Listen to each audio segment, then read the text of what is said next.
കടൽ ഇഷ്ടമില്ലാത്തവർ വളരെ ചുരുക്കമാണ്. സന്തോഷം വന്നാലും സങ്കടം വന്നാലും കുറച്ചുനേരം കടൽ കാണാൻ ആഗ്രഹിക്കുന്നവരാണ് നമ്മളിൽ പലരും. സങ്കടപ്പെട്ട് നിൽക്കുന്ന സമയത്ത് കടലിലെ തിരമാലകൾ നോക്കി നിൽക്കുമ്പോൾ പലർക്കും മനസ്സ് ശാന്തമാകാറുണ്ട്. സൗരയൂഥത്തിലെ ഗ്രഹങ്ങളിൽ ഏറ്റവും കൂടുതൽ ജലം സമൃദ്ധമായിരിക്കുന്നത് ഭൂമിയിലാണ്. അതിൻ്റെ ഏറിയ പങ്കും സമുദ്രത്തിലുമാണ്. മനുഷ്യരും സമുദ്രവും തമ്മിൽ വലിയൊരു ബന്ധമുണ്ട്. ചരിത്രകാലം മുതലേ മനുഷ്യർ തങ്ങളുടെ ജീവിതാവശ്യങ്ങൾക്കായി സമുദ്രങ്ങളെ ആശ്രയിച്ചു പോന്നു. അവയിൽ പ്രധാനമായത് ഭക്ഷണം തന്നെയാണ്. ഇന്നും മനുഷ്യർക്കാവശ്യമായ പ്രോട്ടീൻ്റെ വലിയൊരു പങ്ക് സമുദ്രജന്യമായ ഭക്ഷണങ്ങളിൽ നിന്നാണ് ലഭ്യമാകുന്നത്. കടലിലെ വിവിധതരം മത്സ്യങ്ങളും സസ്തനികളുമൊക്കെ മനുഷ്യരുടെ ഭക്ഷ്യശൃംഖലയിലുണ്ട്. മനുഷ്യർ സമുദ്രത്തിൽ നിന്ന് ലഭിക്കുന്ന ധാരാളം ജീവികളെ ഭക്ഷണത്തിനായി ഉപയോഗിക്കുന്നുണ്ട്.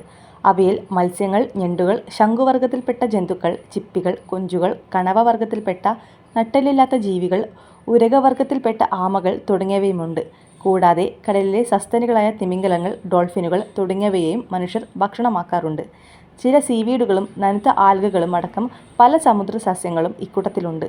നമ്മുടെ ഭക്ഷണത്തിലെ ഒരു പ്രധാന ഘടകമായ ഉപ്പിൻ്റെ ഒരു വലിയ സ്രോതസ്സും കൂടിയാണ് സമുദ്രം. സമുദ്രജലം ഉപ്പളങ്ങളിൽ കടത്തി നിർത്തി സൂര്യതാപത്തിൽ വറ്റിച്ചാണ് അതിൽ നിന്ന് ഉപ്പെടുക്കുന്നത്. ചില സമുദ്രോൽപ്പന്നങ്ങൾ വളർത്തു മത്സ്യങ്ങൾക്കും വളർത്തു മൃഗങ്ങൾക്കും ഭക്ഷണമായും ചിലത് ചെടികൾക്ക് വളമായും ഉപയോഗിക്കുന്നു. മീനെണ്ണ, സ്പൈരുലിന തുടങ്ങി ഔഷധ ഗുണമുള്ള വസ്തുക്കളും കടൽജന്തുക്കളിൽ നിന്നാണ് കിട്ടുന്നത്. മീനെണ്ണ എടുക്കുന്നത് കോഡ് പോലെയുള്ള മത്സ്യങ്ങളിൽ നിന്നാണ്.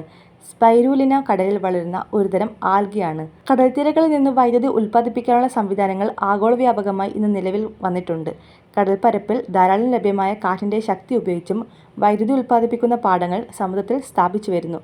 കടലിൻ്റെ അടിത്തട്ടുകളിൽ പലയിടത്തും ഭീമമായ എണ്ണ നിക്ഷേപം കണ്ടെത്തുകയും അതൊക്കെ കുഴിച്ചെടുക്കാനുള്ള സംവിധാനങ്ങൾ രൂപപ്പെട്ടു വരികയും ചെയ്യുന്നുണ്ട്.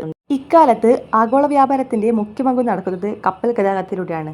എണ്ണയും അസംസ്കൃത വസ്തുക്കളും ഭക്ഷ്യധാന്യങ്ങളും വ്യാവസായിക ഉൽപ്പന്നങ്ങളുമെല്ലാം ഇന്ന് വൻകരകളിൽ നിന്ന് വൻകരകളിലേക്ക് എത്തുന്നത് താരതമ്യേന ചെലവ് കുറഞ്ഞ ഈ കടൽ മാർഗത്തിലൂടെയാണ്. ഇന്ത്യൻ പുരാണങ്ങളിൽ സമുദ്രദേവതയെ സങ്കല്പിക്കപ്പെടുന്നത് വരുണനാണ്. സമുദ്രത്തിന് സാഗരം എന്നും പേരുണ്ട്. പണ്ട് സഗരൻ എന്ന രാജാവ് അശ്വമേധയാഗം തുടങ്ങിയപ്പോൾ ഇന്ദ്രൻ ആകാശത്തെ മോഷ്ടിച്ച് പാതാളത്തിൽ ഒളിപ്പിച്ചു.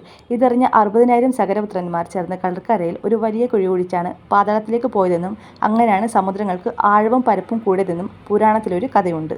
ഈ വീഡിയോ നിങ്ങൾക്ക് ഇഷ്ടപ്പെട്ടാൽ ലൈക്ക് ചെയ്ത് സബ്സ്ക്രൈബ് ചെയ്യുക.